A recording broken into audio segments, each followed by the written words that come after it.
Hello, my name is Vic, and I will be the one interviewing you today on behalf of Ultraviolet Magazine. Can you introduce yourself and throw us a fun fact about yourself? And it can be anything. Okay, hi, I'm Yasmin from Face Yourself, and I don't know, I'm kind of boring, honestly. So, There's nothing, there's nothing like really like a fun fact about me. I don't know. I'm French. I don't know if it's fun fact or something, but I guess I don't know. call it a fun fact for now. That's pretty cool. Well, we'll jump straight into the interview questions. First of all, we're going to talk about you guys' new EP, Martyr. Mhm. Congratulations on the release. This stuff, that's Oh, thank you. awesome. This Thanks. EP, of course, hands down features some of the heaviest songs I've ever heard, and your vocals are insane. I love them. Thank To get you. things off, could you talk to us a little bit about like the title Martyrs? Why did you choose that, and what does that word represent for you and the band? Sure. Basically, it's inspired by an artwork that I've done like years ago. I believe in like 2018, something like that. I used to be a makeup artist for the film industry, and Cool. before that, I went to school for it.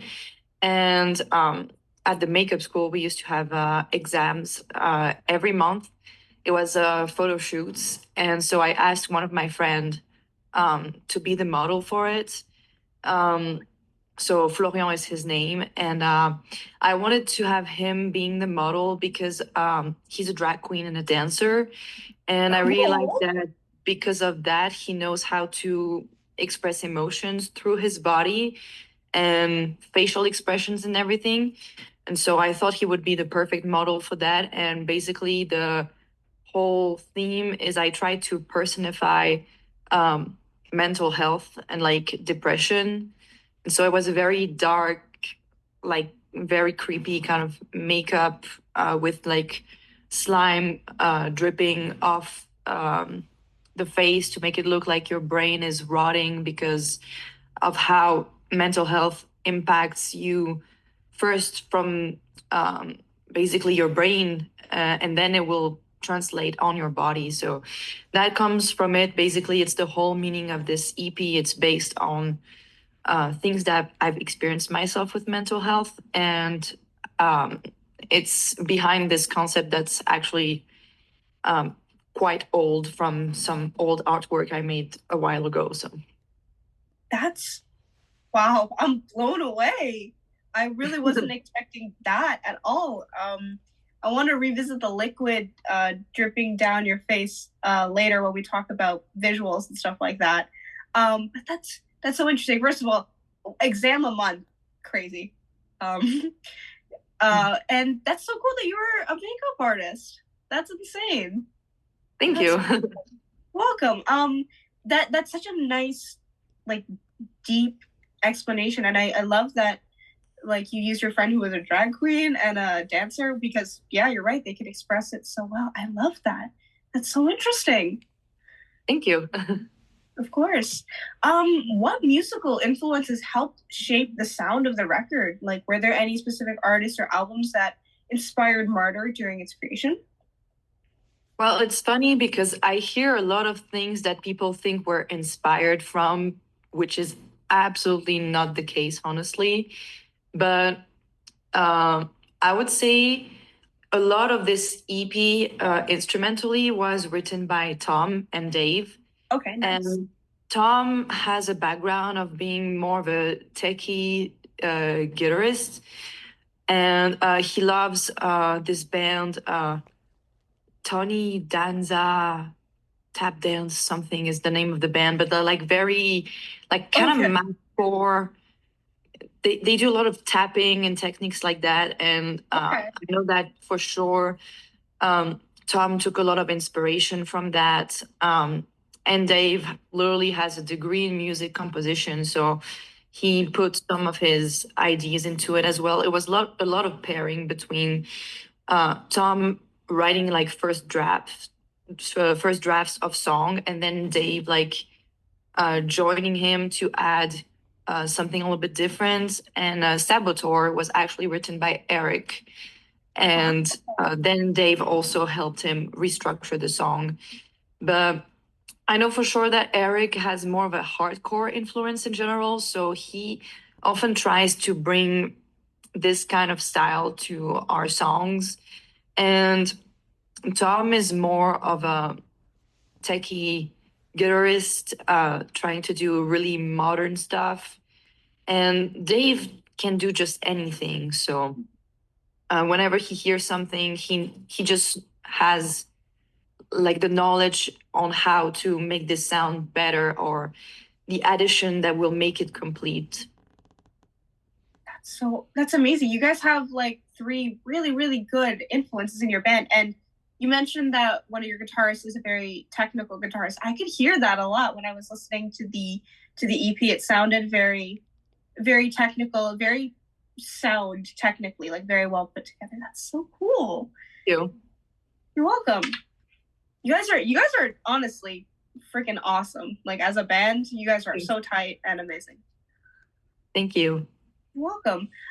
So what are some themes that are like portrayed through the tracks? I know you said that Martyrs was influenced by mental health. And so can you elaborate on that? Like, is there anything you want your listeners to take from this and like kind of explore the themes?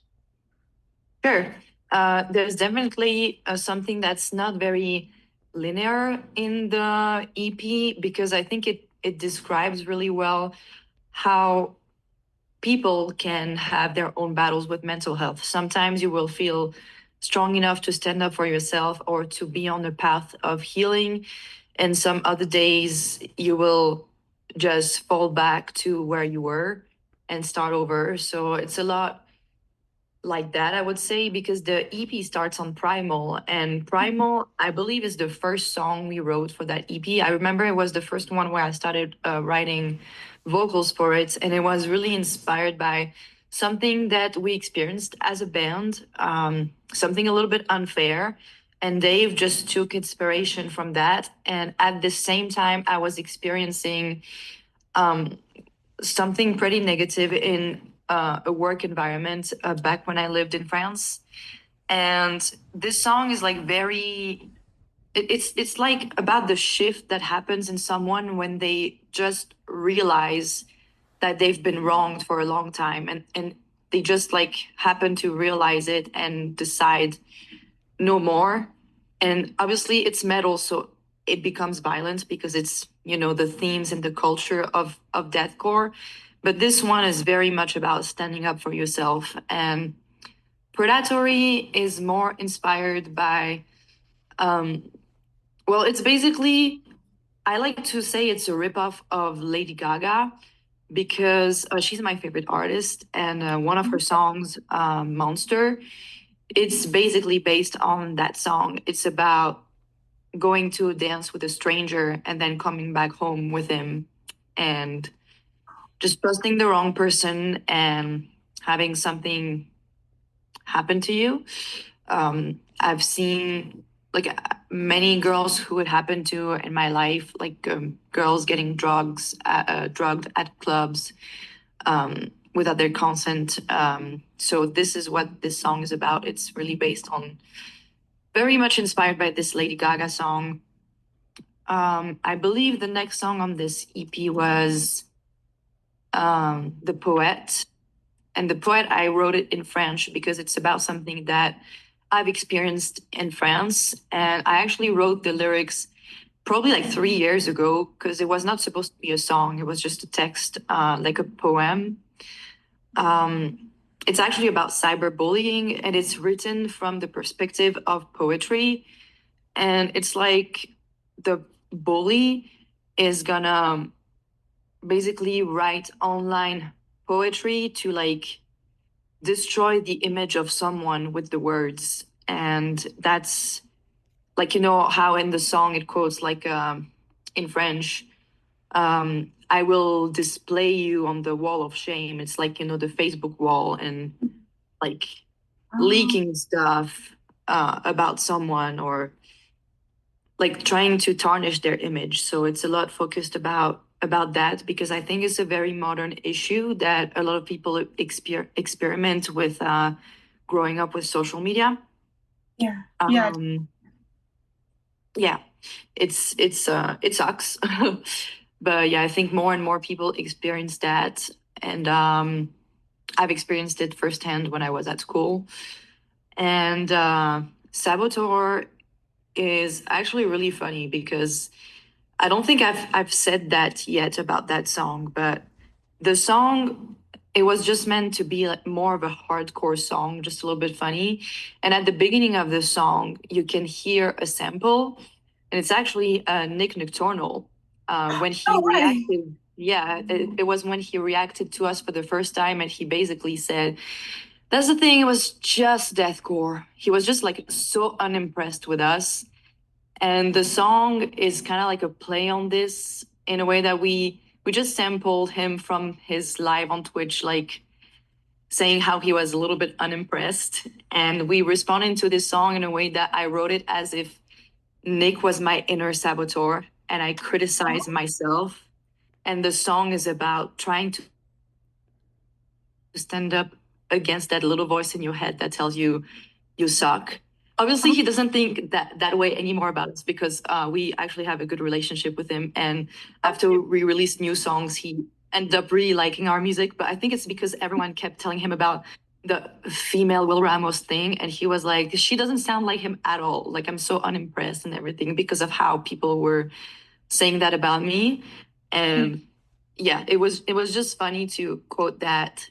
And Consideration is more about, it's like when you experience something very traumatic and your body shuts down and you start dreaming in order to like escape reality because reality is so violent.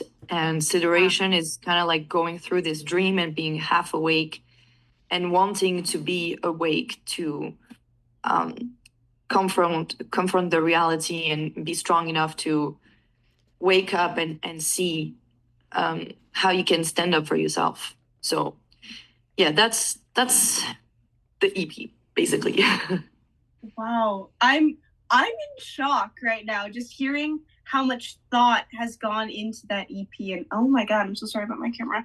Um, uh, I I'm just in so much shock about how much thought, and I can hear how much of yourself you put into the EP, and it's I'm struggling to find the words. It's so impressive and such a creative way to really demonstrate mental health. I seriously don't think I've heard of like bands who have done that before. Like not done that before, but done that recently. And it's a very creative and poetic way almost of describing it. And I love how it starts with the anger and the violence with Primal, and then it comes to almost, it ties off a nice with what you said about how Sideration is being strong enough to stand up for yourself and kind of face the trauma. It almost ties a nice, somewhat uplifting bow on the whole story. Thank you. You're welcome. It's so impressive, and I can't believe that people like think you guys are boring because you guys are so cool. Thank you. You're Yeah, welcome. it was different for us to write it that way because usually like Face Yourself is only a 2-year-old band, and when I joined it, I had the pressure of coming from a different country, and so from a country that has a culture of metal, but not as much of deathcore, and deathcore being very like male dominated. Mm-hmm. It's a lot of like pressure to fit, first of all, in a culture that's not yours, in a country that's not yours, and in a genre where you don't really feel like you belong because there's so many codes to the point of how people dress and the subjects of the songs and the style of songwriting. Um, for a while when I joined Face Yourself, at first I just tried to fit into this to be like accepted and legit. Yeah. And I think I arrived to a point where I don't really care about that anymore. And so I'm just doing whatever I want. So it's the first time that I write from a personal perspective, which I don't really like to do because I don't like too much like putting some of my person out there like that, because obviously um, you don't know what people will do of it. You don't know how people is gonna like use your weakness or like confession of something you've been through, or just Yeah. something you are um, like sensitive about, or subjects that I think matter. You don't know what people will think of that or what they will do of that, if they will make fun of you or any of those things. So it was definitely like uh, difficult work to go through this process of like trying to put more of me in the music instead of just trying to be doing simple tough guy shit, because I love the tough guy shit, but um you know, I'm a tough guy but with eyeliner. I love that. I love that. That's how. Oh my god, the stupid camera needs to focus. It's okay. I love the I'm a tough guy but with eyeliner. I think that's a great way to sum up at least what I've seen of who you are, because that's a very brave thing to do as well. Very tough guy shit to really be vulnerable like that in your music and in your art. And I think you guys have done a wonderful job at it. Thank you. I think there are more and more artists who do that outside of metal as well. But in metal, it makes me think of bands like Black Tongue. I've always really liked this band because the vocalist Alex, his lyrics are very melancholic and sad. Like really, really, it seems like when you listen to those songs and you read the lyrics, you think, wow, this guy must hate life so much.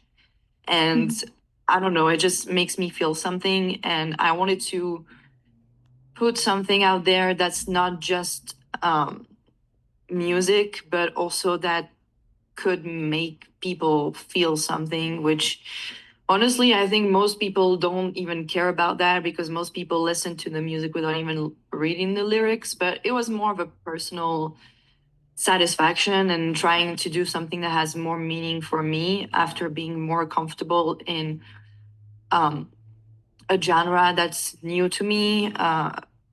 Like being in a band is that does things seriously is very new to me as well. So it's a lot of like progress and learning through it. That's really cool, and that's really awesome that you've gotten to a point where you can be comfortable, and it's Thank really you. showing itself in you guys' work, because like I said, it's a very solid, very well put together piece of work. Thank you. You're welcome. Well, I really wanted to dig into Primal, but you kind of just took off right there. And thank you. It's very easy interviewing someone who likes to talk about what we're talking about. But right at the beginning, there's a voice that sounds like someone's leaving a voicemail. That was really just, I don't want to, it wasn't jarring. It was just very like noticeable. Who is that voice? If you don't mind sharing with us. Sure. That's actually Dave's mom. So Dave is our lead guitarist, and she's the best. She listens to everything we do before we release it. Like Dave has a really Oh, good relationship with his mom, so he just sends her like voice memo of new songs we're writing, and she just gives her feedback. And okay. so this voicemail is her giving her feedback about a band that's not us, Face Yourself. And we just made it, we asked her to re record just the Face Yourself part, because she was Oh, talking about a band where she was like, oh, I understand their success because they have a lot of resources behind them and all that. And because we just signed to a label, because this EP was basically our label reveal, okay. um, we thought it would be fun that she changes the name of that band that she listened to and just put Face Yourself instead. And it's like a little bit of a little voice that's criticizing, like, yeah, now Face Yourself has a lot of resources, so I understand what they're doing well. But it's a little bit like, Oh, you know. So it comes from that. But she is really she's really into it. Like she gives a lot of like feedback on what we do. So it's her voice from a voice memo of her just reacting to music with Dave and just some private conversation. I love that. I love. Okay, first of all, I've always loved it when artists do that because it kind of gives a little bit of humanity to like to both the artist and the song, and especially with how human, so to speak, your record is. It adds a very nice touch, and I think it's really funny that Dave's mom, I think is what you said, supports like the band so much, yet it sounds like she's criticizing Face Yourself. It's quite funny. Yeah, it's funny, and she's a great support for us. So we wanted to include her somewhere because she Aww. always tells like everyone about the band. She's just really supportive. So we thought it could be cool to include her on the EP because it's also her at the end of the EP who says, "Good stuff. That's all I have for now." So Aww, yeah. sweet. Oh my god. And I have to ask, the Wilhelm scream, like the really like animated scream, Yeah. like is that an intentional nod to something? Because that caught me off guard, like in the best way. I think I remember laughing a little bit when I first heard it. Well, it's just a little bit of trying to respect, even though we're trying to do our thing, but um obviously deathcore has codes Mhm. and things that are a bit OG. And in like MySpace deathcore, there was a lot of use of samples back then. Like, Yeah, like Job for a Cowboy that goes with there's the scream. There's a lot of like bands who used to use like parts of horror movies as samples. It's a big part of like the deathcore culture. So we thought like including samples is just a way of like showing, yeah, we know what the OG used to do, and it's just like a sort of respect for the culture. I love that. I love that. Did you feel? I have a question, and it might be more personal, so you don't have to answer that. But did you feel like you had to give a nod to the OGs because, as you mentioned earlier, it was you kind of entered the scene as like a newbie, especially with Face Yourself being a younger band, and you said you were like in a band and it's very new. Did you feel the need to call back to that? Once again, if you don't want to answer that, it's completely okay if it's a little bit too personal. Honestly, it's mostly because all of us in the band we listen to deathcore, and like some members of the band have been doing music for a very long time, but just didn't have like the bands that made them more known. So everyone has been doing music for a long time. Like even me, I've been doing music since I was 6 years old, but Wow. it was more of a because we like deathcore, so it's just like a sort of like love letter to it. Like Oh, we remember the OGs. that's lovely. That's lovely. And you guys worked with Joey Sturgis, who's known for producing Asking Alexandria of Mice and Men and The Devil Wears Prada. That's super cool. What was that experience like for you guys? It was really cool to get to work with a producer for sure because he has an outside perspective on our Mhm. work because we have done almost everything on our own before we were with Sumerian, like as an independent band. So Yeah.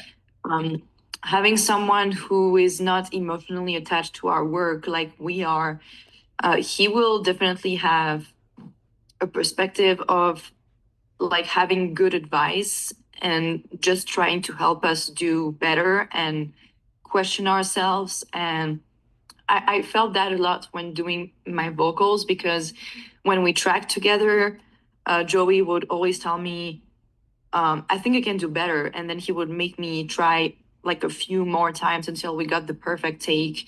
He's Nice. just next level. He's a professional. So it's good to work with someone who will be careful with that. Also, because obviously I have an accent. And so when I write things in English, some words I'm going to pronounce it with my accent. And so they don't sound American. And so sometimes he will try to help me like be more perfectionist around pronouncing the words better, Okay. or sometimes just changing like a full sentence and be like, yeah, when you say that, it doesn't sound American, so let's try to maybe rewrite that and make it just sound better. So he really is into the details, even in the all like the style, the mixing style of the EP in general, like some echo ideas or whispers, some effects like robotic voices that we added on consideration on that like TV part in the music video. Yeah. A lot of those ideas um, we wouldn't think of, but he has a full artistic vision that's just like so professional and just so creative, and it's something that we might not have as much. So it's really cool to have. It's like having a seventh member who's just here to like pick on every detail and just make everything you've already done a little bit better. That's awesome. It's always nice to have like the little editor who cleans things up. Was there a major like moment or piece of advice that helped from him that helped shape Martyr in some major way? Yeah, that's the thing is we write way more songs than what we actually release. So we sent him like the full um like library of songs we had basically, and we let him choose which songs he wanted to have on the EP, because he just had a better perspective on like those songs work together sonically. Um, it sounds like those songs do follow a same story. So we gave him like probably like 15 or 20 songs, and he chose from all those songs which ones he wanted to work on. So we actually just finished working on something else with him. So he just sent us the masters of a new collection of songs, and some of those songs were supposed to be on Martyr, Oh, and will be actually on a different record, just because he had the input as well of those songs sound like a better collection, like a better following episodes, you know. So yeah. that's definitely a big thing that helped us go in a certain direction for um, both of these records.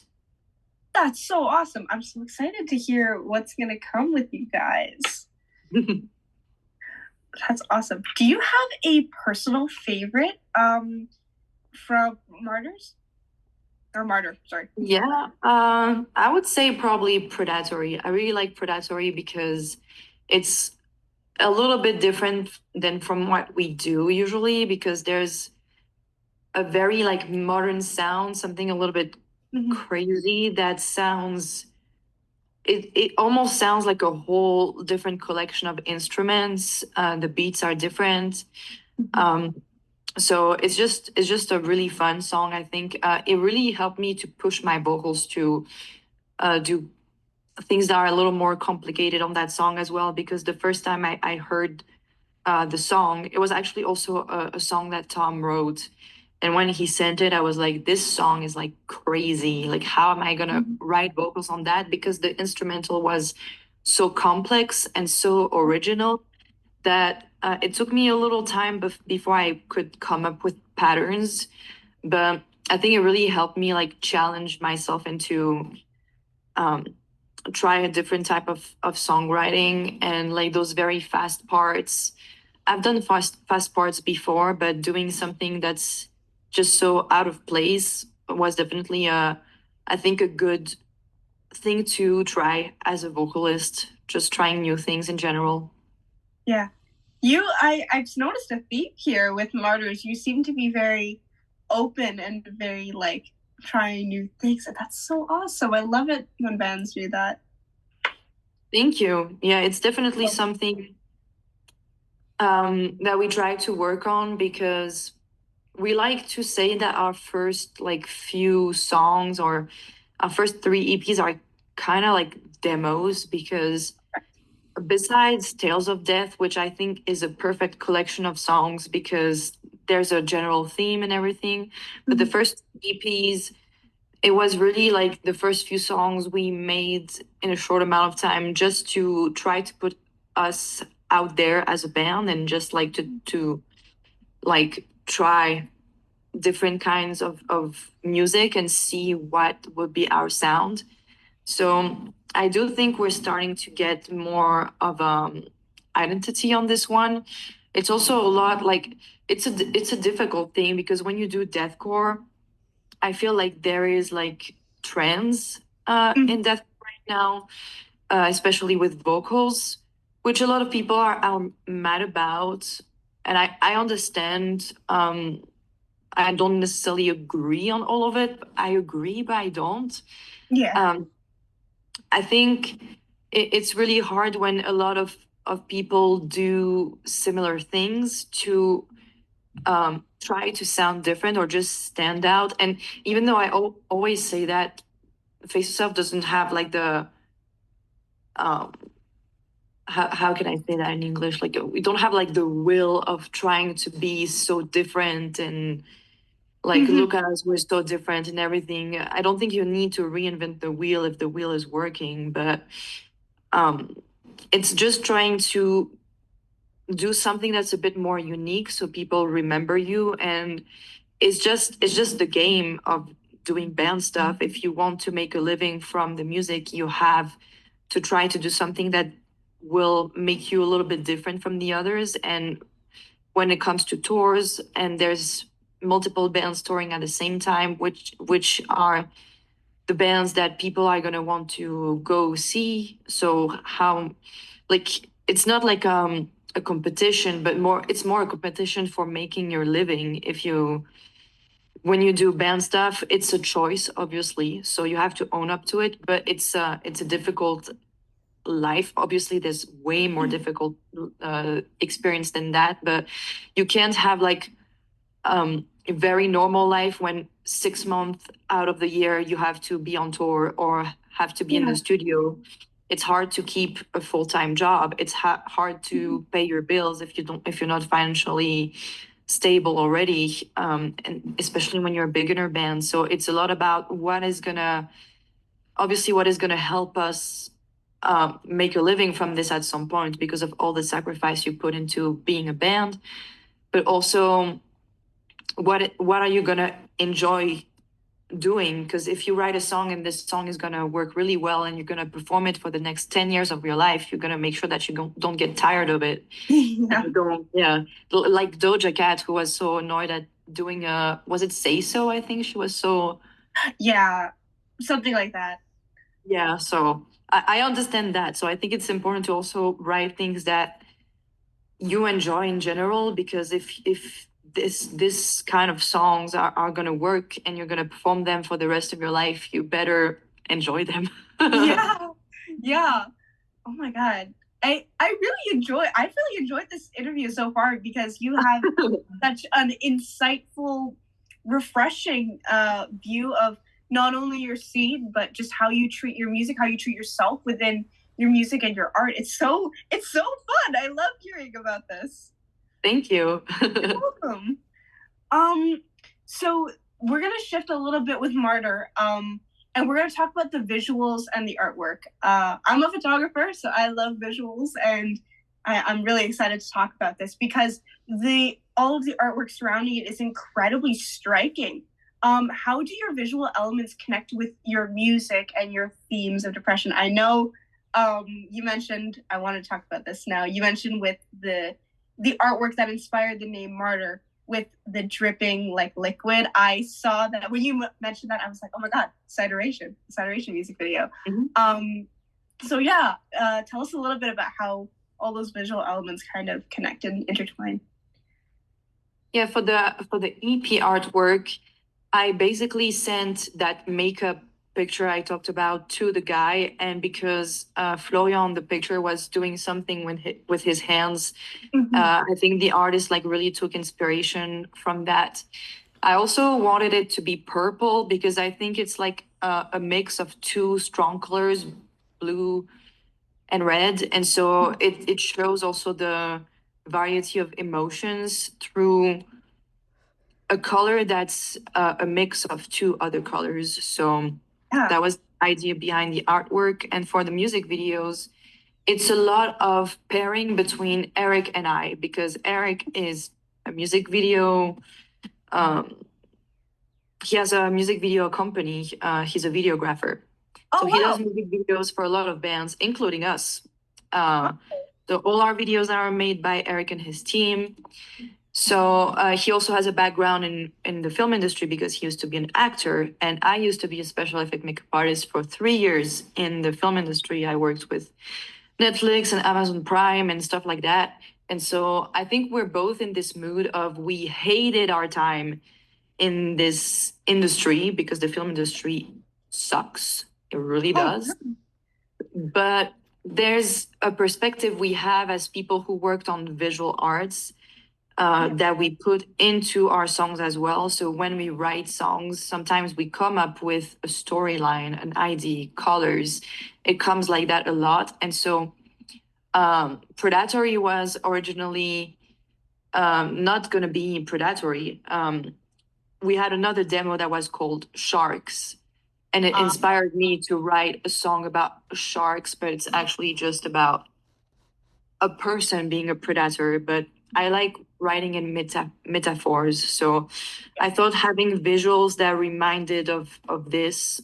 So the shark, the colors, I thought about the lights, and I told Eric that it would be really cool to have like blue teal lights and wear gray clothes, so the blue lights would kind of reflect on the clothing as well and the jewelry as well.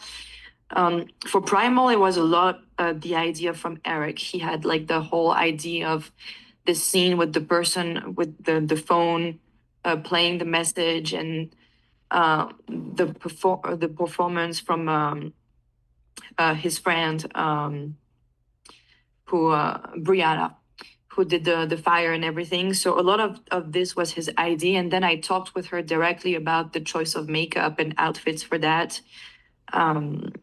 And then it was for Consideration, because the Consideration was going to be the lead single. And it was a lot inspired by this artwork. I wanted to like reproduce that makeup in a way, and put it somewhere in here. And a lot of those ideas from like the plastic bags on the face and the hands and the TV, it was actually a lot of ideas from Max Moore, who edited the videos.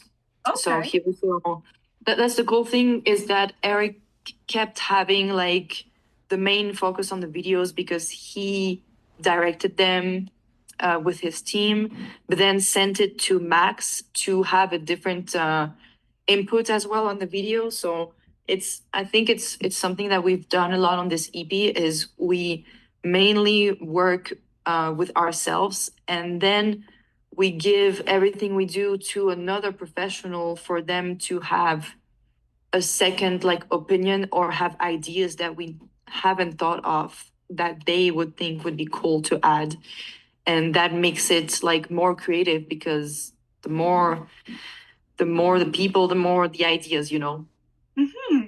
It's such a like almost mature thing to do too. I know a lot of artists are super protective of their artwork and they have to do everything, but being able to collaborate with that, and it's obviously paid off because you guys have created such a like in-depth, well thought EP with that's all connected in so many different ways. So that's really good on you. Yeah, I think everyone like that we worked with that we haven't worked with before really took the time to understand what we were trying to do, and also like added something that just we wouldn't have thought of, and just end up elevating everything. So it's definitely something that we want to continue doing, is work with like other people as well, just to have an input and never like be satisfied with what you have and what you know. It's good to also evolve and have the possibility of trying things differently, just because then you get tired of doing the same thing over and over again. And people are also tired of seeing the same things and hearing the same things. So, yeah. Wow. That's super impressive, you guys. You're blowing me away. This is amazing. So in Predatory, I think is my favorite track. Off the record. The shark imagery, it's really intense, and I love that you actually like described a little bit about the lighting too. The jump cuts and the fast moving imagery was just mwah. I remember watching it and just being like, whoa. That's all Max. All Max? Yeah, his editing skills are just like out of this world. He's so good. Yeah, it was really, really cool. But vocally, you and Corey trade off in the chorus and you layer your screams in some parts. It's really, really powerful. Is Corey stepping into more of like a backing vocalist role? Well, Corey and Kyle are both vocalists in other bands. Okay. So we always thought that it would be cool sometimes to have them do layers and little parts because it just makes it sound more powerful for live parts as well. Okay. I would say it is a subject that I find really weird though. Because I see a lot of people saying Face Yourself as two vocalists, Face Yourself as two vocalists, but Not Lose has another member who does vocals like twice in a song. Okay.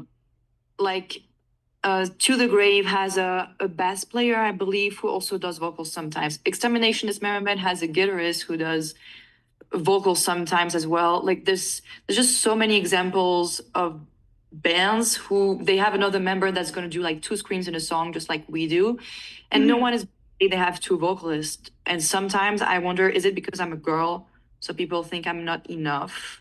And it's something that sometimes irritates me, especially because there's all these examples of bands that will have like one member do like two shouts during a song, which is exactly what we do. It's not like, I don't think it's overpowering over my vocals at all, or it's not even like a feature, and it's not presented as like being a vocalist with multiple, being a band with multiple vocalists.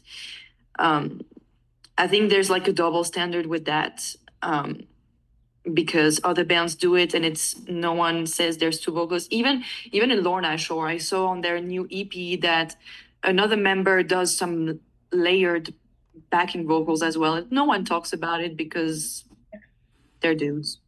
Yeah, I think that there is a huge double standard, especially within the metalcore, like deathcore community, that like the treatment of women is horrible in that community, and just they fucking suck and they're sexist, and your vocals are genuinely like so much better than most bands out there. Like I'm not even just saying that to be like nice or whatever. Like it is like you have incredible vocal range, and I think that you do incredible. You're welcome.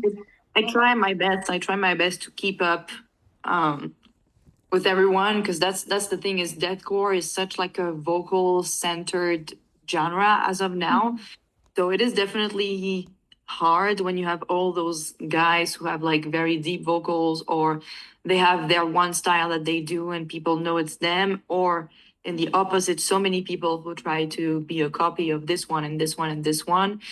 And so there's a lot of like a comparison game.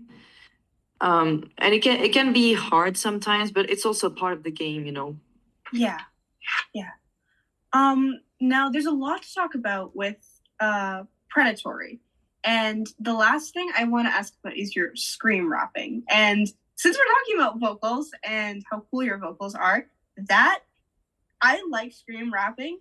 I have never like heard kind of the tone that you have on your First of all, the tone that you have on your vocals, like the really high kind of screams, those are my favorite kind of deathcore screams. Like I like you. You're welcome. I liked it when I first heard Bring Me the Horizon's first album, and he does like the really high screamed vocals, and I gotta say, I think I like yours better. Those kinds of screams better. And I love that your voice fits so well with it. What made you choose to do that, like rapping or like really fast fit? You said you were like pushing yourself to try different things vocally on that track. So is that a technique that you try out? I think it's just the part that called for it. I remember Basically, a lot of the songs I will like pre-write lyrics and then associate the lyrics to the existing instrumental. And what we did for this one is I pre-wrote a lot of lyrics and we rented a practice place with Corey to try to write like how the lyrics would sound on the song Predatory. And when we were at this point of the song, I looked at Corey and he was like, I know exactly what you want to do, but I think you should, like, no, no. I was like, I want to try. He was like, no. I tried it and I tried it a few times and I was like, okay, now I think I have to learn this part really good because if I'm going to have to play this live, it's going to be hard. But I don't know, the part just called for it. It sounded like it would be because the song is a little bit like, it's a lot like focused on original rhythm parts, you know. Sometimes you tend to want to follow the instruments, and sometimes you want to do something that doesn't necessarily follow it to have something stand out a little bit. But for this part, I basically just followed the instrumental pattern because it felt a little bit like it would be a good choice. So I just did that. I'm glad you did that. That part I think was what solidified Predatory being my favorite. Oh, thank you. Yeah, I love this song too. I think it's my favorite. Yeah. Sorry, I think my battery is low. Let me check how much I have left. Of course, take your time.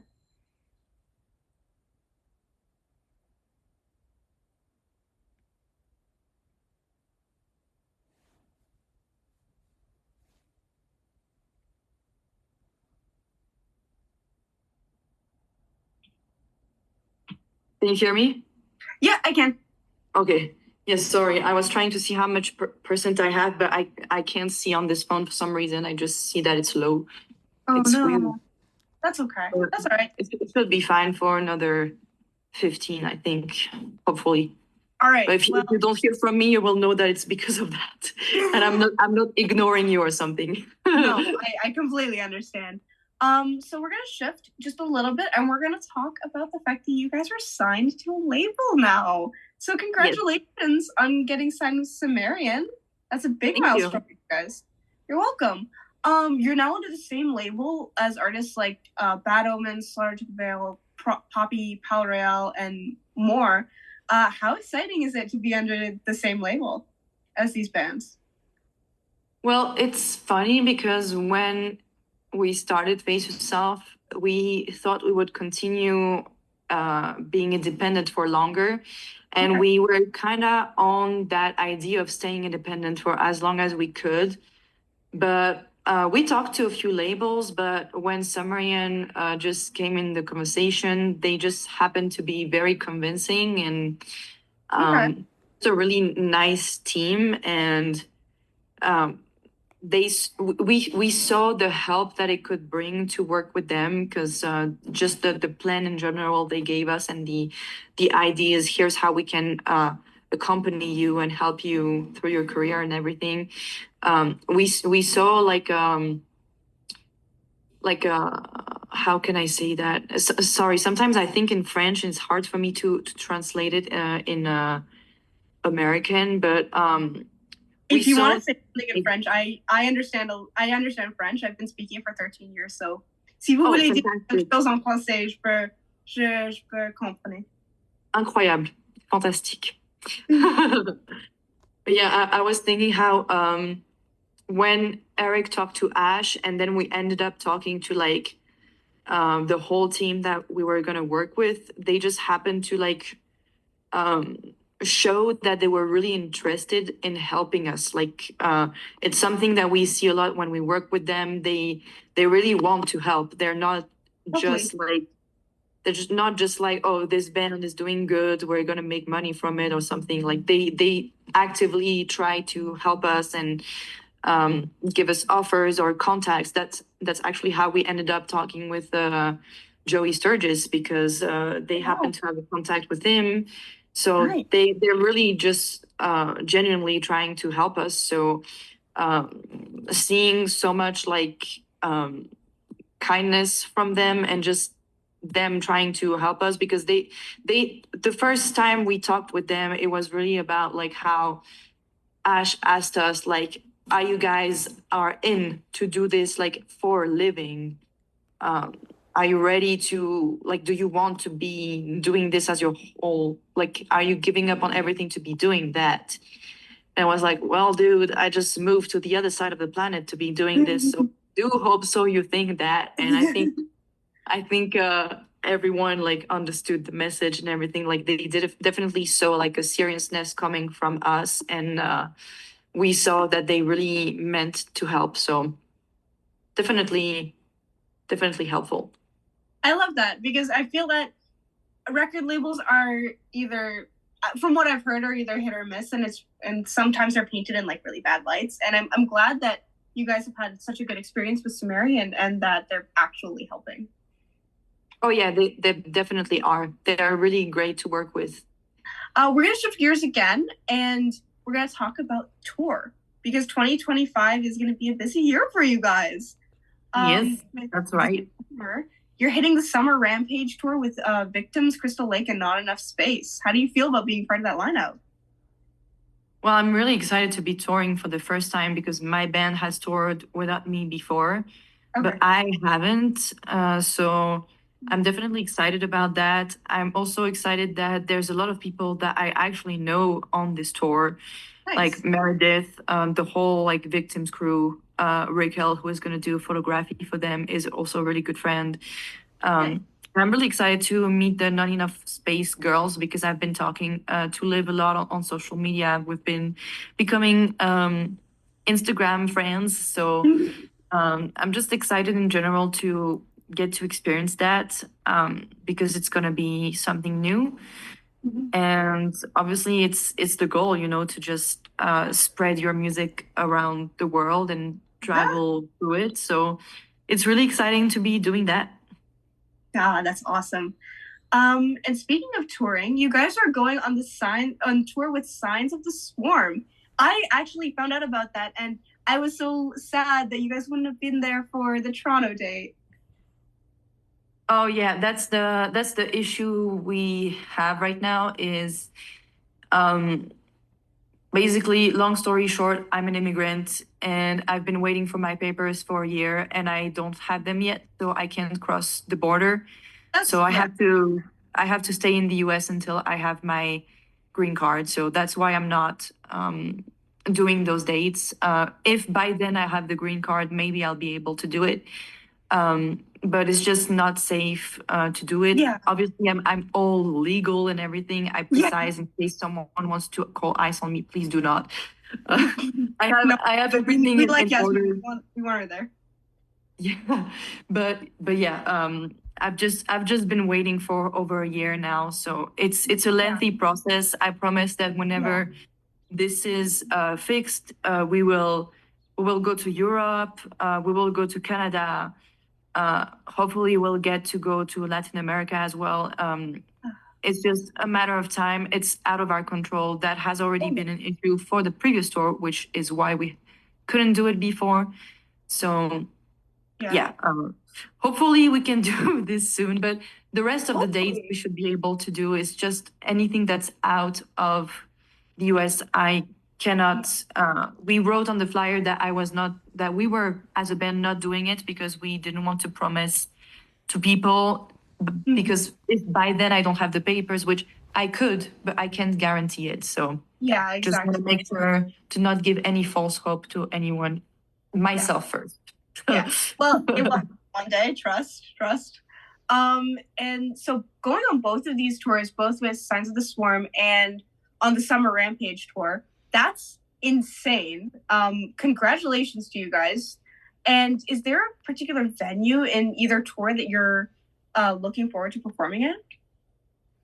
Well, in all honesty, I'm new to America. I've been living in Colorado for a year, so I haven't traveled a lot through the US. So I'm just excited in general to get to go to other states that I've never been to before and to meet people. I don't know the venues because I've never been to any of those venues, except I think the Brooklyn venues, both of them I've been to shows to, I believe. But besides that, like I honestly don't know.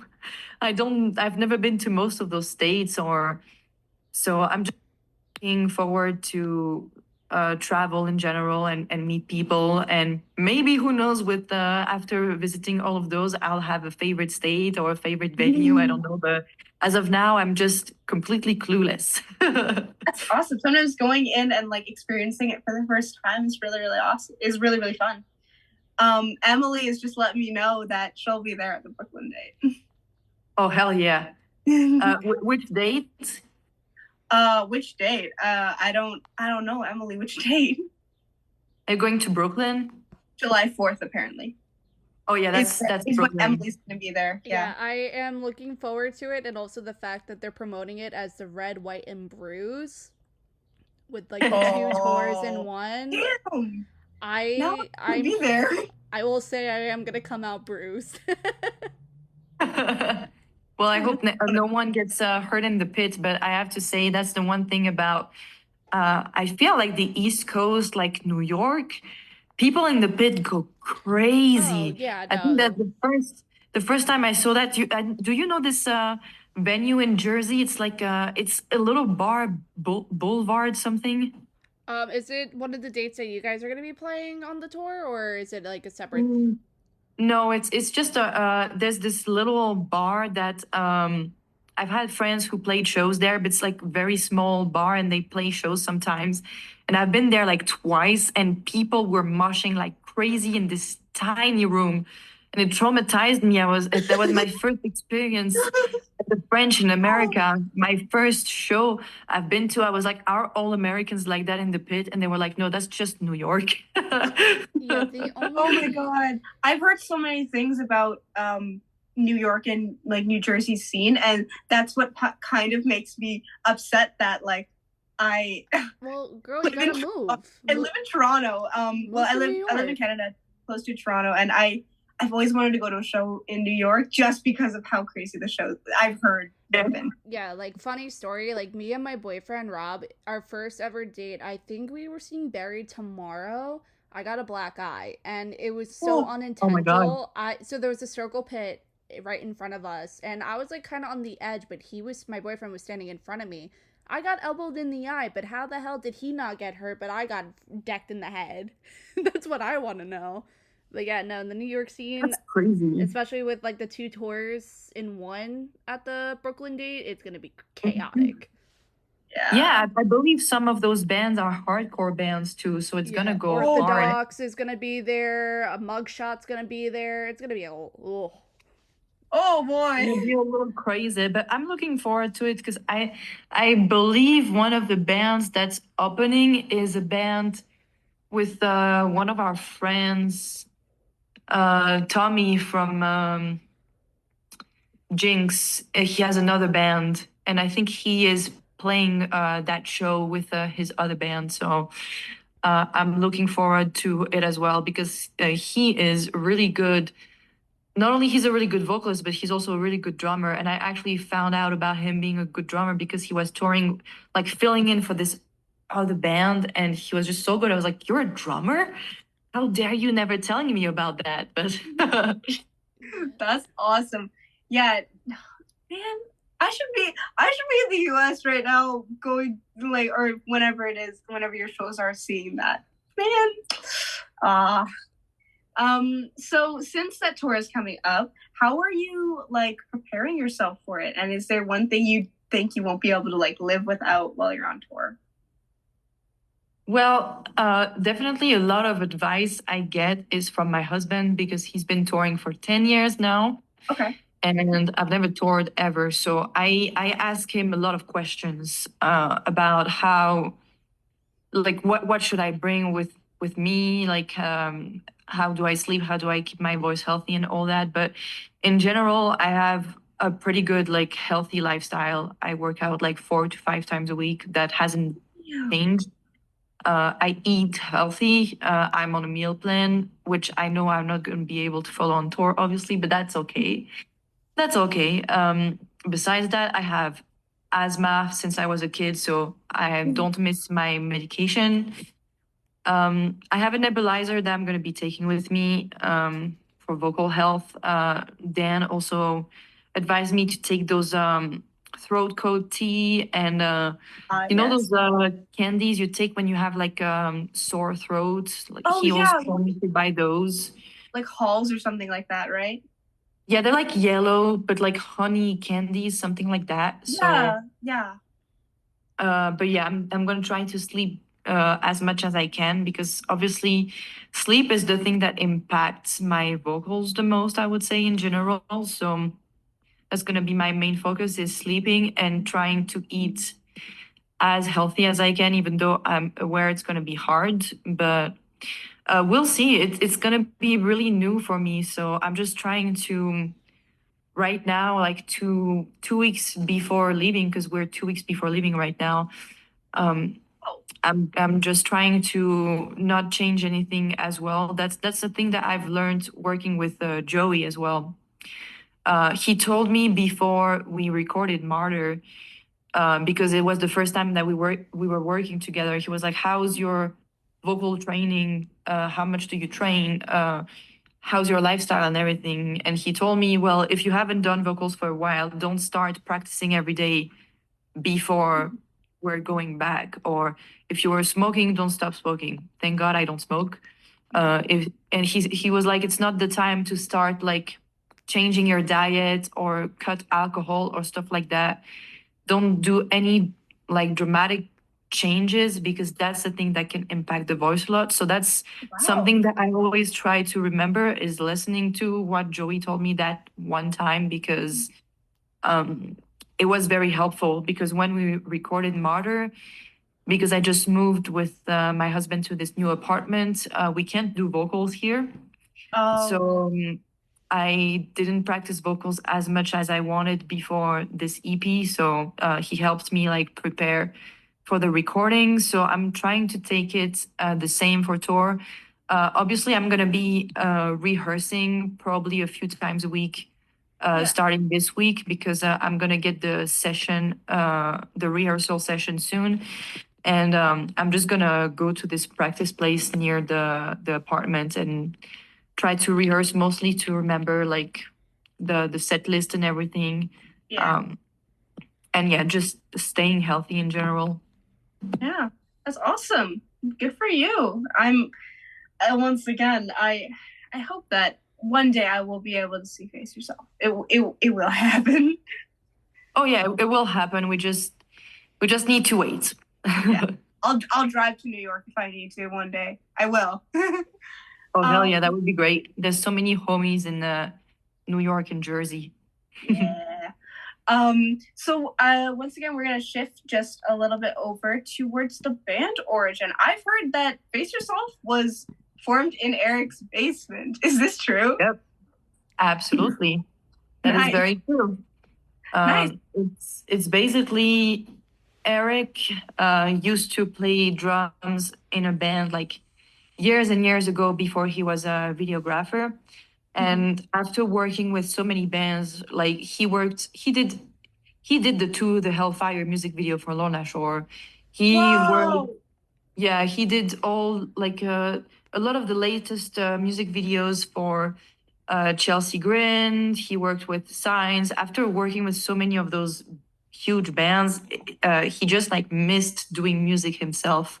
Yeah. So he wanted to form a band, and that was when Tom was not in Sentinels anymore, and they were really close friends. And so he thought of Tom immediately, and so they started like writing music together. And Eric was doing auditions on Facebook Okay. to find more members. And basically, he always tells me that he picked all his favorite members of the bands he used to work with because Corey's in Levitated, Kyle is in Isorophobia, Dave is in like 3 bands as well. Wow. So yeah, Eric just basically picked all these people that he worked with from other bands and stole them away from their band. And me, I was just leaving my last band. I was in a grindcore band before that, and yeah, it was terrible human experience because it was like huge friendships that ended over like just really bad human experience in general. And I told myself that if I didn't join a band quickly, like being on this negative experience would make me stop doing music at all. So I tried to put myself out there, and someone, it was Christian from Diamonds to Dust, he sent me the post that Eric posted about looking for band members, and I sent no, I posted a comment on Eric's post, and I said I'm interested, and he messaged me, and he sent me a demo, and I auditioned like that, and 1 month later he asked me to fly to New York, which is crazy. Oh. I had to talk to my parents and everything to reassure them for the fact that I was going to take a plane to go to the other side of the planet to stay for a week with 5 men I've never met in my entire life. Oh. Well, I'm sorry about your bad experience in the grindcore band, but I'm so glad you found Face Yourself. Yeah, it's all, everything happens for a reason. My grandma is very superstitious. Like the whole side of my family on my mother's side is Tunisian, so they're all very a lot of them are very religious. They're all Muslims and like super superstitious and everything. And my grandma always says, if this thing happened, it means you were meant for better. Something better will happen. And she was so right. So thank you, Grandma. Yeah. So you basically answered my next question. I was going to ask about how you and Eric, how you met Eric and the other members, but I have my answer there. Yeah, that's basically how it happened. And this band has just like brought me so much. Like it's also how I met my husband, and the main reason why I moved to America was to be close to him. And yeah, thanks to this band, I've just got to get all the best aspects of my life. So thank you, Face Yourself. Incredible. That's so sweet. Everything really does happen for a reason. Yeah. Again, the camera needs to make sure that it's okay. I'm on an iPad, so it has that like tracking thing. So it moves sometimes when I move, and now it's not doing it. Okay. So I have a couple extra fun, lighthearted questions.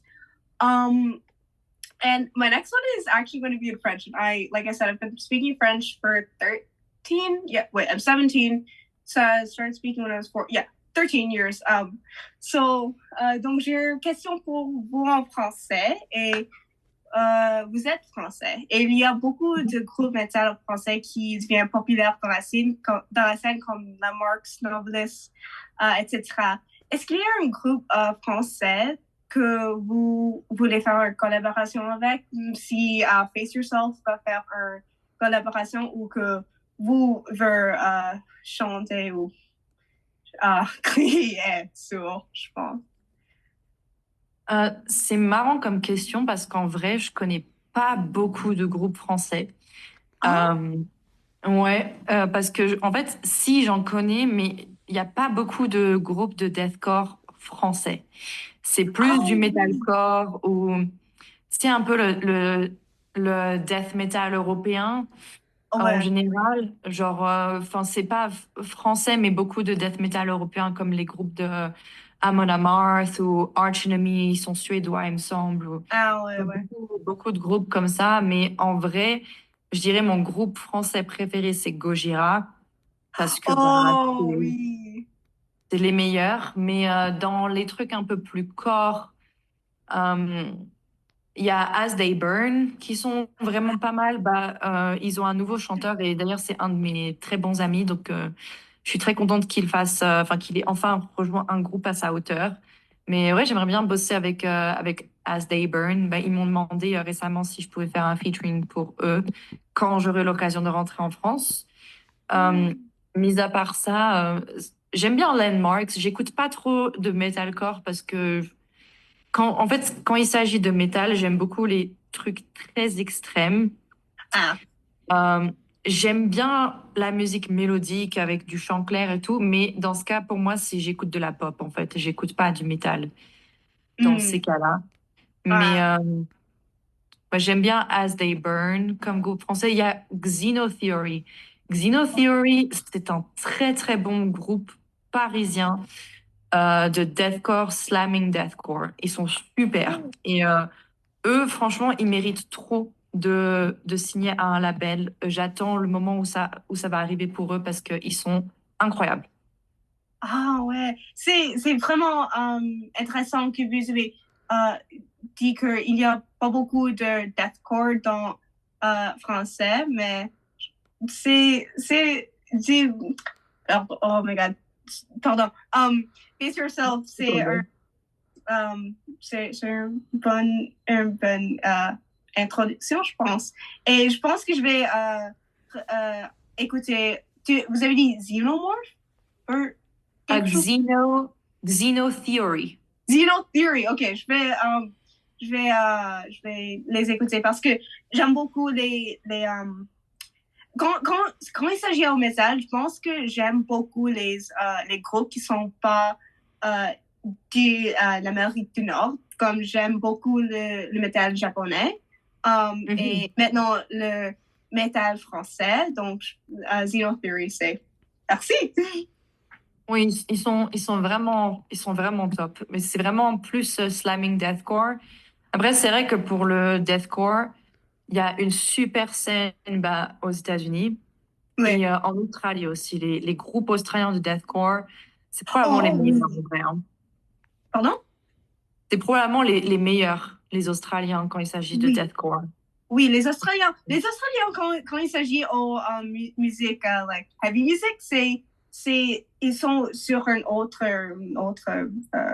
plan. Like they're on another level.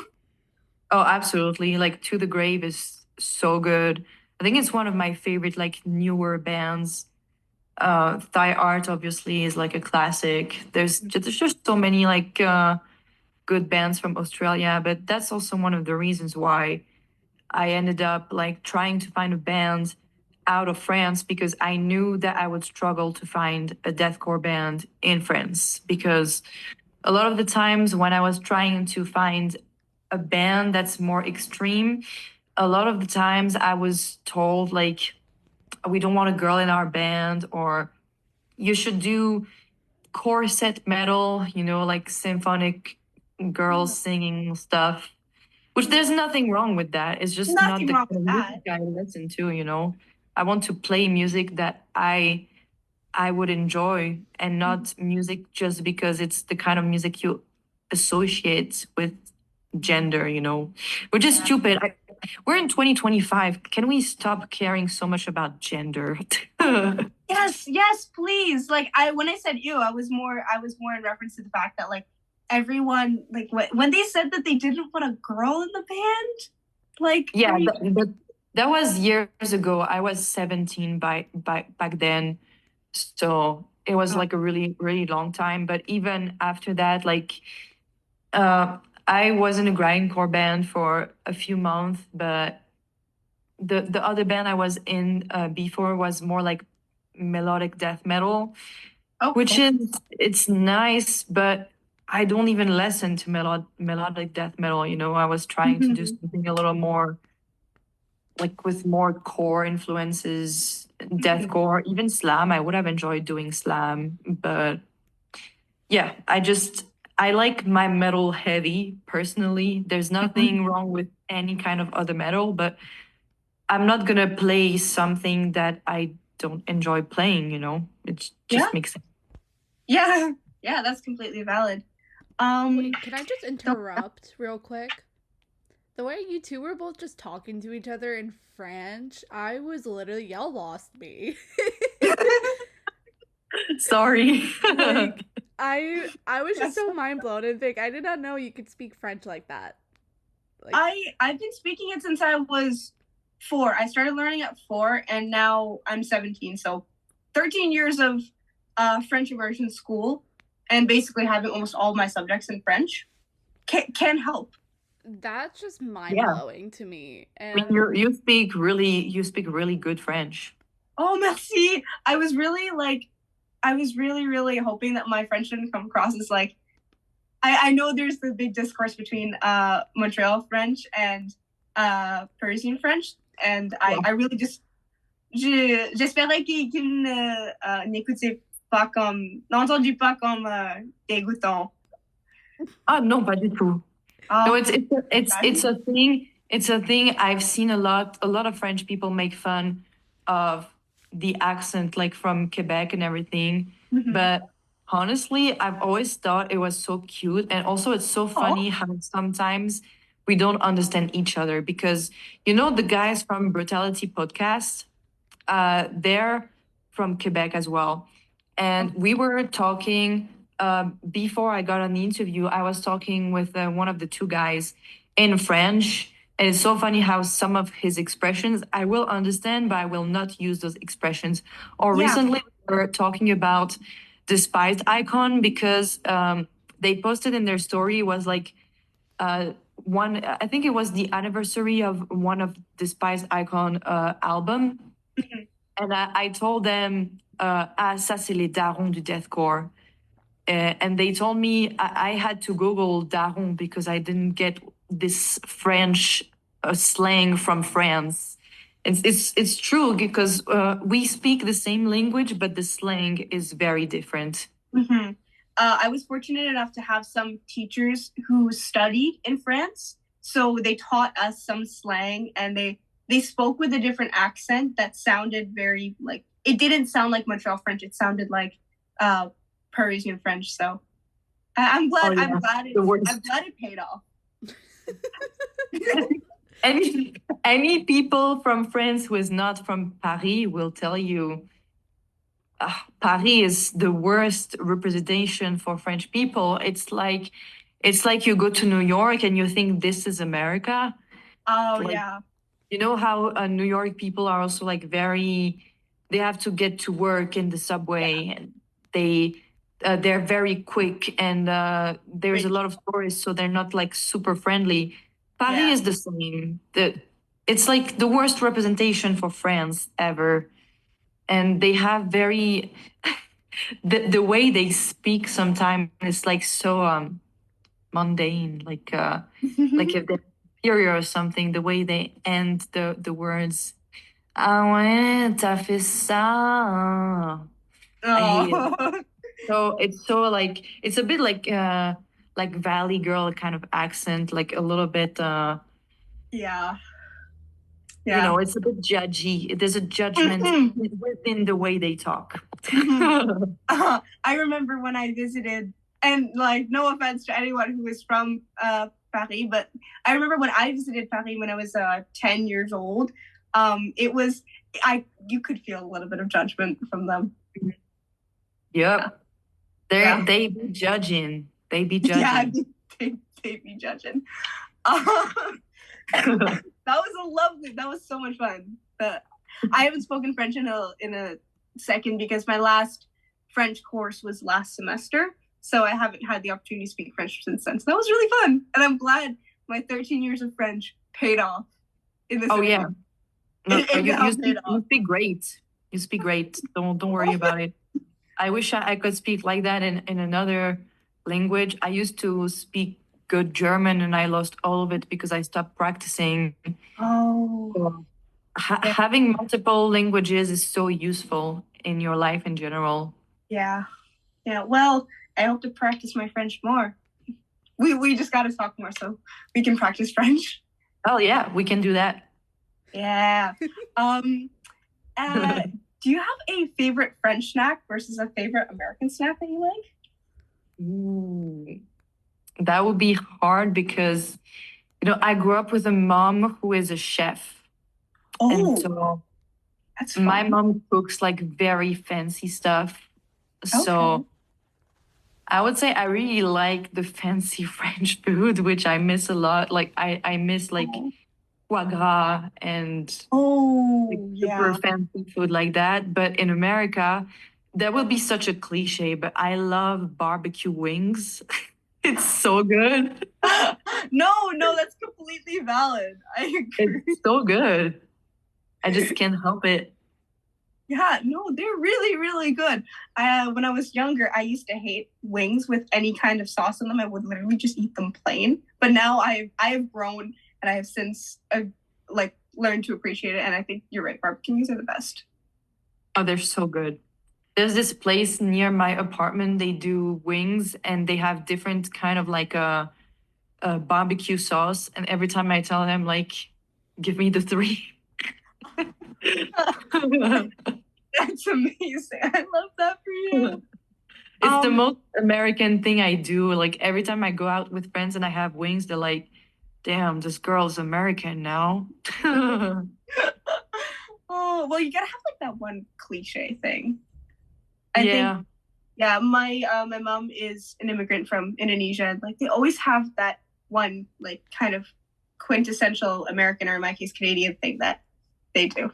So and barbecuing I think is the right choice. It's so good. Protein too, and the sauce. I love putting sauce on like literally everything. Blue cheese is fire. People who don't like blue cheese are just immature. Yeah, they are. I agree with that. I agree 100%. I'm not a fan of blue cheese, but like recently it's been starting to get a little bit good for me lately. So I'm not that immature. You're maturing. I'm maturing. You're maturing. I'm growing. I'm growing. Yeah, your front lobe is developing. Pardon me. Bless you. And I just want to say, your hair is incredible. Like, what's your hair routine? Sure. I'm actually changing my hair routine soon because I just bought new product. But first of all, I try to not wash it too often. I do it like once a week. I sleep with a bonnet, satin bonnet, and same for my pillowcase. It's also satin because it's just better to avoid tangles. And I have a shampoo it's L'Oreal, I guess. It's like a repairing kind of shampoo, but I'm switching to Red Can right now because the one that I had was from France and I can't find it anywhere here. So I decided to switch to Red Can. So I'm gonna see if it works. I'll let you know. But Redken does work. I've used that in Pureology. They're both really good brands. yeah, I just bought the Red Can, the blue one that's supposed to be like it's like the repair bonding. Yeah, I have it because I literally just got it. Like it arrived in the mail today. I have it here. I literally can show you so you see the products, but I think I have the same one. I have a blue bottle of Redken in my shower, and it's hands down one of the best. Yep, that's the exact one I have.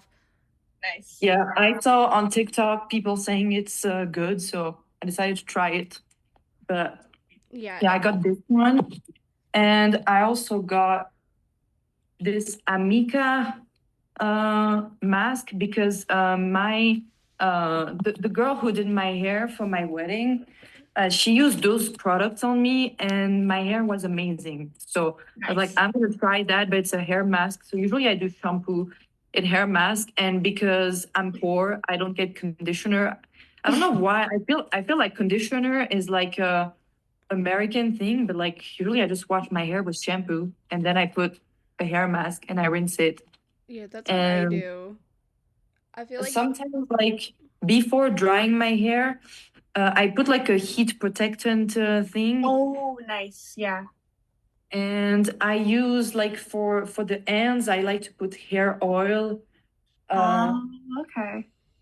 Usually I do that, and yeah, I try to dry it with like always the heat protectant. And whenever I do curls, I do heatless curls just to avoid heat too much. But lately I've been just straightening my hair with the comb because I don't have straight hair. But really? I have a little bit of a wave.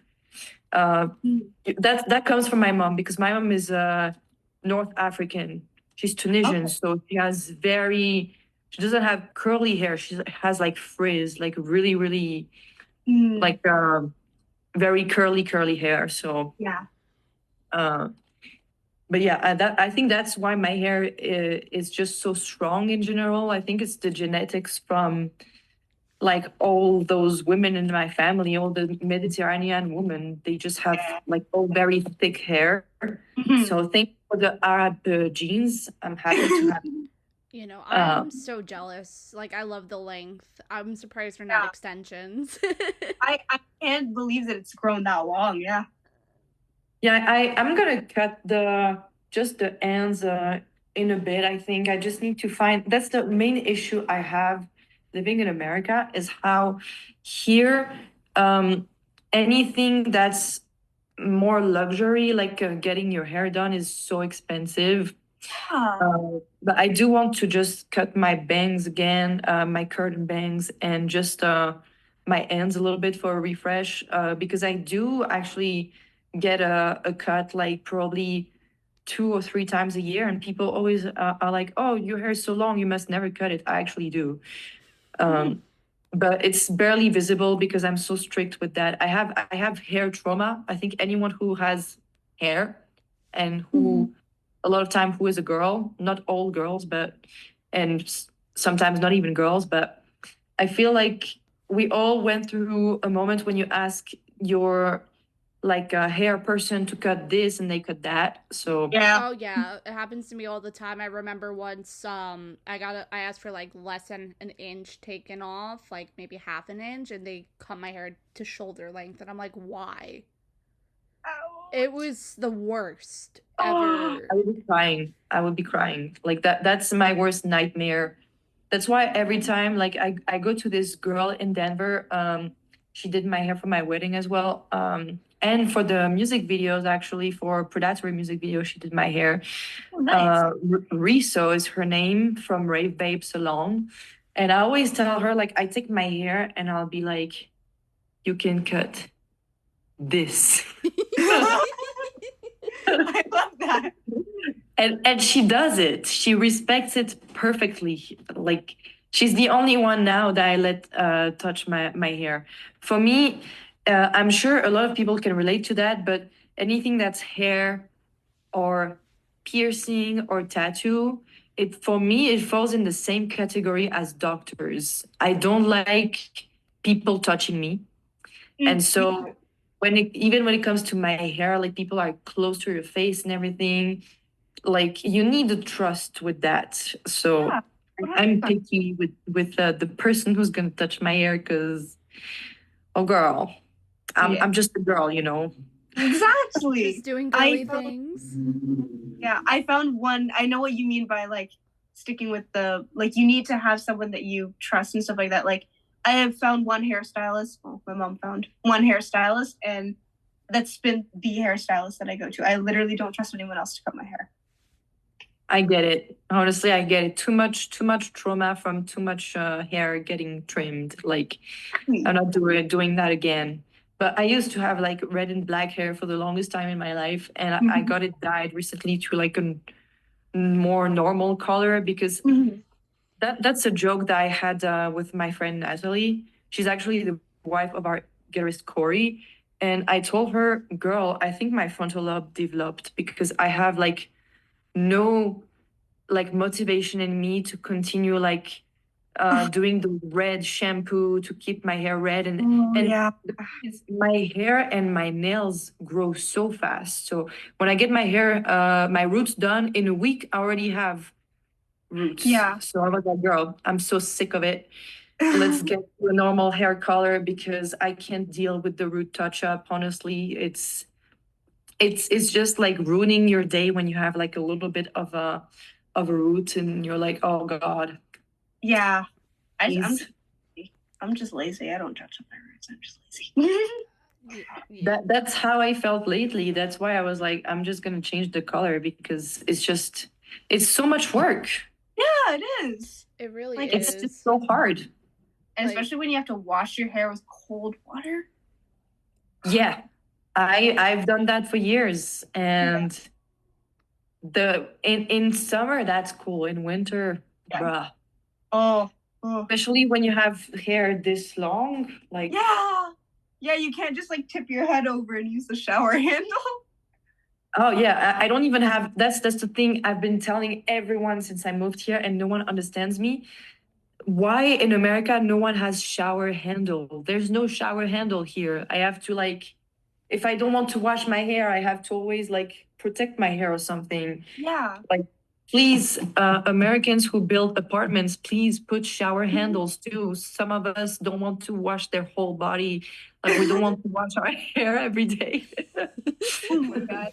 Yeah, I don't know if that's like, I don't know how common that is in Canada, because I feel like a fair amount of our houses here in Canada have shower handles, but I didn't know that was the thing in America.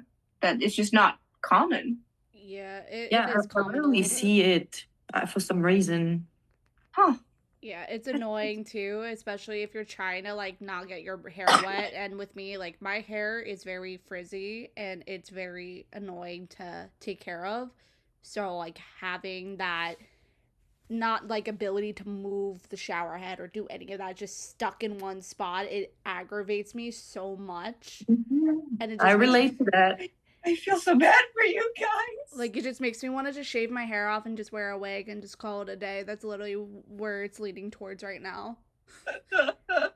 I feel that. I feel that. That's literally the thing that I think I only saw like one American house who had a shower handle. It was when we stayed in Jersey like 2 years ago to do one of our EPs, and I stayed with Corey at his mom's house, and she had a shower handle. I was like, oh my god, I didn't know they existed in this country, but Wow. this is like life changing. I don't know why it's so complicated to have a shower handle.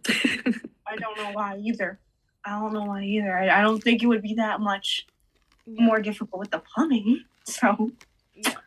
oh well. There's so many details like that. It's also like the windows. The windows have a weird way of opening as well. Like you can't open them completely. Like this Yeah. opens this mosquito nest as well, so you can't actually open the Yeah. window all the way through. Like this is. I had to have a little time to adapt to things like that, for sure. Yeah, I definitely, especially if you come from a different country and stuff like that. Yeah. Okay, we're gonna shift back towards a little bit of metal, and I have one question for you.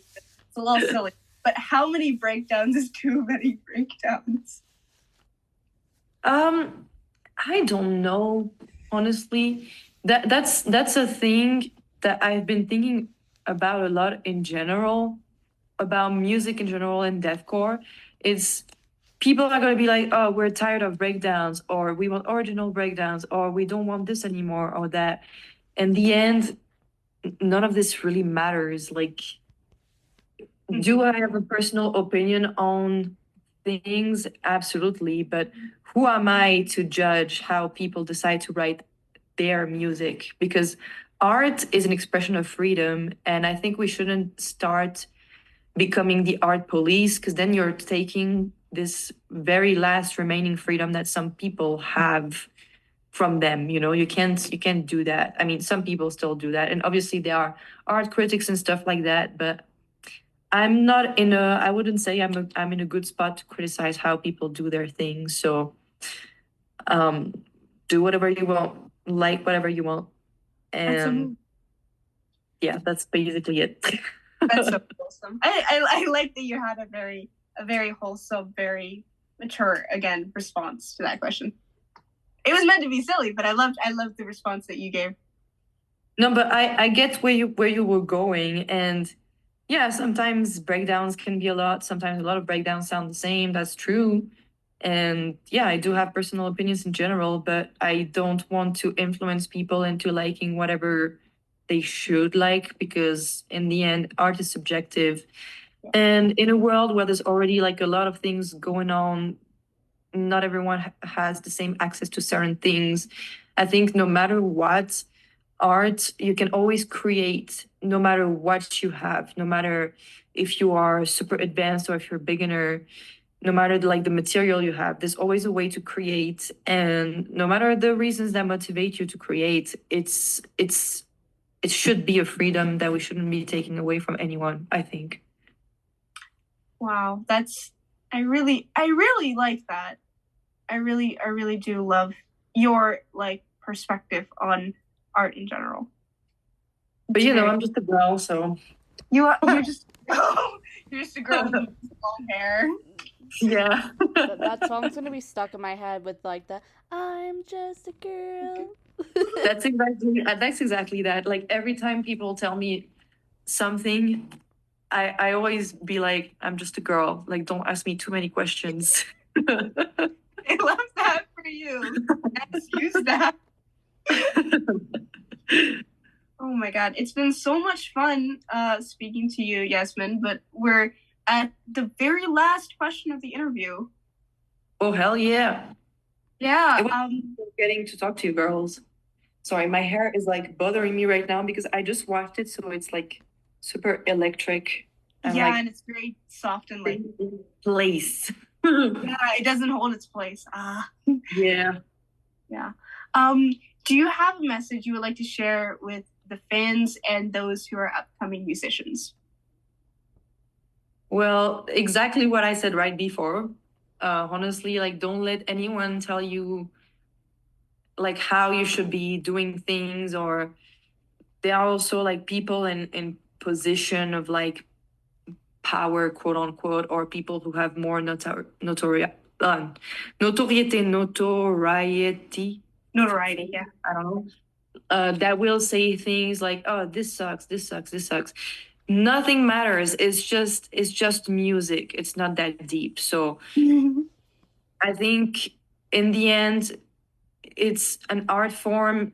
You can create however you want, and just create in the first place because you like it, because it makes you happy, and don't listen to what other people have to say about how you decide to do your thing, because it's yours.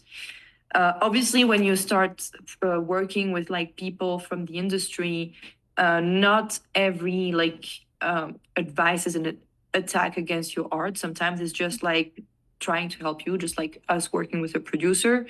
So, but when you have a vision you think very strongly of, and you think that represents you as a band and as a person, you should believe in that, obviously. I mean, that's obvious to me, but maybe it's not to others. And in the end, yeah, nothing of that is that deep. We're not doing anything that crazy. It's just music. We're not like changing the world or doing anything. It's just entertainment, you know. So you choose to do how you want to do that for yourself and for others.